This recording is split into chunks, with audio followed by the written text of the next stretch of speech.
focus thing. I was just gonna say, like, even your level of focus right now, even is like surprising me. Like when I came in your room last night and I was like, yo, I'm gonna go to this party. Does that bother you at all? You were like, I could care less. You're like, I don't even like as you just said, you're like, FOMO doesn't even exist right now. Like you probably didn't even look at the Instagram stories. Completely phased out. I asked you. I said, did you see my stories from last night? What happened at Dan's house? And you're like, no. Like, you're not even watching. You don't give a fuck about anything. Nothing, besides bro. the fight. You'd be proud of me. Look at this. Look at this. You'd be proud of me. Just read this part right here. This girl was trying to get me to hang out last night. And I said I was just showering and thinking. You even kind of like humble flexed on her. And I owe this to myself. Supreme dedication and discipline. I owe it to me. Yeah. And which like, this was like a hump that I crossed in my mind. Because like, let's be honest, bro, y'all were out last night and I could have easily like snuck away. Yeah. And done some shady shit. Not even like had sex, just gave my energy away. Yeah. And I kept it for myself. What do we got? 2 weeks left? 14 days. Big facts.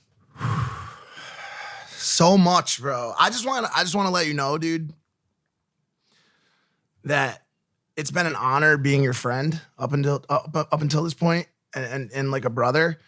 And there's two outcomes that could happen on November 9th. You can either win or you can win. And literally, there's no fucking chance it goes any other way. If you're watching this and you haven't placed your bets. Well, let me speak on that for a second. Okay, go. I got this tweet.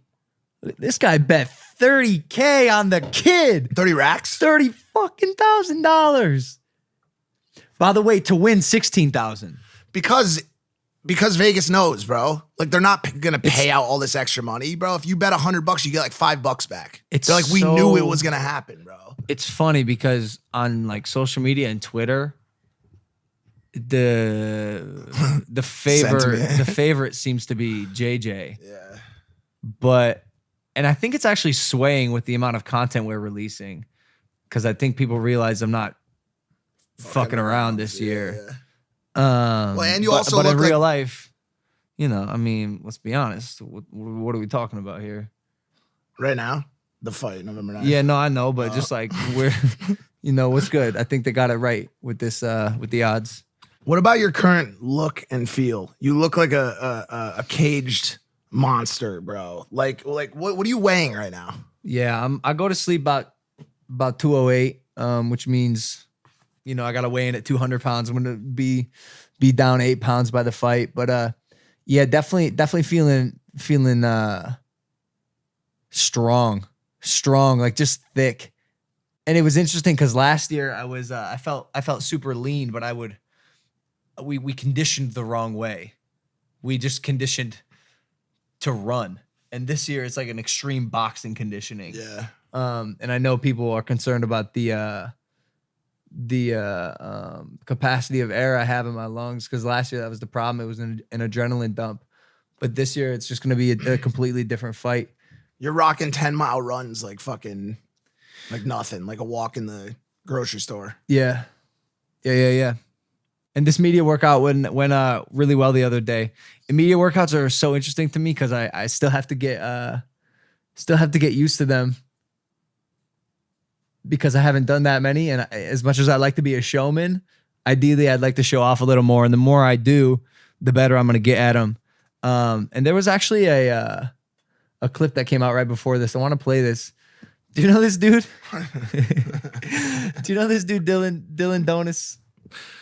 This guy like wanted to fight my brother or something. And such a mess, bro. By the way, before you even start this, like I don't fucking fault the dude. Actually play it first. Give him some context. He called me out, like, he wanted to fight me, this and that. And then I kind of just, like, I was like, whatever, you know, like, I'm not going to fight a YouTuber. And then, I don't know, like, the money came into part, and then I was like, you know what, maybe I'll just shut this motherfucker up. So, yeah, I don't know, I've been thinking about it lately, and I'm down to do it. You know, they're offering me $4 or $5 million for a boxing fight against some that can't even defend himself. So, I'm down to do it. I mean, if you talk a big game and say you could fight me, you could, you know, you'll beat me and stuff like that, let's see if you could do it.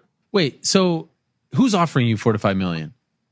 When I talked to Jake Paul, they said that's what, the last one they made $8 million, so they split 4 between each other. Turn it the fuck And he was off, like, dude. no, obviously, Stop, like, just fucking stop it. Yo, dude. I can't. Dylan, you fucking little pussy ass bitch. No one offered this guy $4 to $5 million to fight Jake. He said, I think, let me keep playing it actually. but this fight will be a lot bigger. Let's do it. And I was like, all right, I'm done. Wow. Okay. I mean, I would imagine that's more than what you make in Bellator. It's close, but you know, it's fine. It's close. The competition's. I mean, I'm fighting guys that are martial artists for their whole life. Yeah, you making $4 to $5 million a fight in Bellator. Damn. Damn. It's close. I just don't fault the dude. Like, he's out here trying to get his bags. I get it. You know what I'm saying? And it. like, by the way, there's a lot of fucking people doing it, bro. Like, yo, like, let's be honest. We're watching this, the bigger fucking story, and the story everybody's always talking about is this Gibber shit. Okay? Gibber has worked this fight situation for his benefit. Prior to this fight, prior to Jake Paul Gibber beef, I didn't know who the fuck Gibber was. I still don't. And by the way, in America, nobody fucking does. And I'm not saying that's a problem, but he's working it the right way. He's doing it the same way that Dylan Dennis is. He sees an opportunity, he's trying to seize it. And I have no problem with that. But like, Dylan Dennis is like, In my he's harping on it. hours of spare time, I went back and I watched Gibbs' first fight. And How'd he do? I didn't see it. I legitimately cannot believe, and maybe it's an act, but I cannot believe he thinks he stands even the slightest chance with Jake. He's the sloppiest fighter I've ever seen in my life. He was one of the fights where if you happen to be a boxing fan and you were watching the undercard before KSI and I fight, he was one of the fights that people watching, they're like, oh, what the fuck is this? Like, this is a YouTuber fight. Yeah. It's just like a weird, like, bouncy, almost like he did like lines of cocaine before he fought, and then just came in and he ended up punching himself in the face twice. But you know, the fans want to see it, and that's. I mean, so I think there's something to be said there. Like if Gib wants to do it, and I know Jake would be down. I think he's underestimating the amount of work that Jake is putting in as it compares to the amount of work that you're putting in. Like, I wouldn't say Jake's at 100% of what you're doing because he's not fight prepping. You know what I'm saying? But like, he's at sparring every day. He's running every day. He hasn't missed a practice. He hasn't drank. He's Did he drink last night? Nah.